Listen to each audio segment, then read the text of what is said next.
Sa iban pang balita, Dingle, LGU naghingyo sa Archdiocese of Haro nga aprobahan ang plano nga pag-demolish sang Hagdan sa atubang sang simbahan sa Banwa. Archdiocese nagpangayo na sang opinyon sang National Historical Commission of the Philippines. Ini ang gintutukan ni Kim Salinas. Tuyo sang local government unit sang Dingle nga gubon o kod bakbakon ang siyam kalintang hagdan sa atubang sang St. John the Baptist Parish sa Dingle bilang kabahin sang road widening project.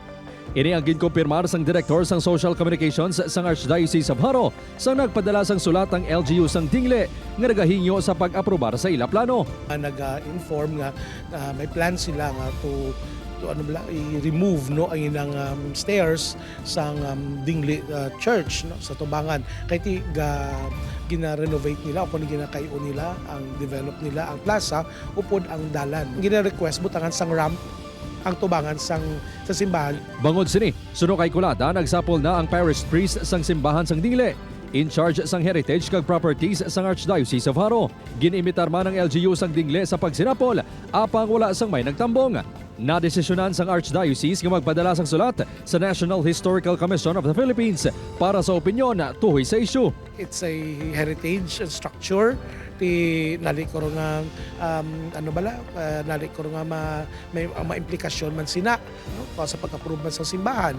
So ti consider naton ina, and then ti of course ang property man sa church kung diin ang kutob.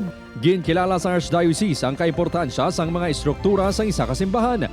Ang Hagdan ang may madaluman nga kahulugan sa pagtuluhan sang tagsa ka parokya. Ti kung butang nato na sa mga sa kasantos nga kasulatan, ti amo na nagataklad ka pakadto sa balaan nga banwa sa syudad.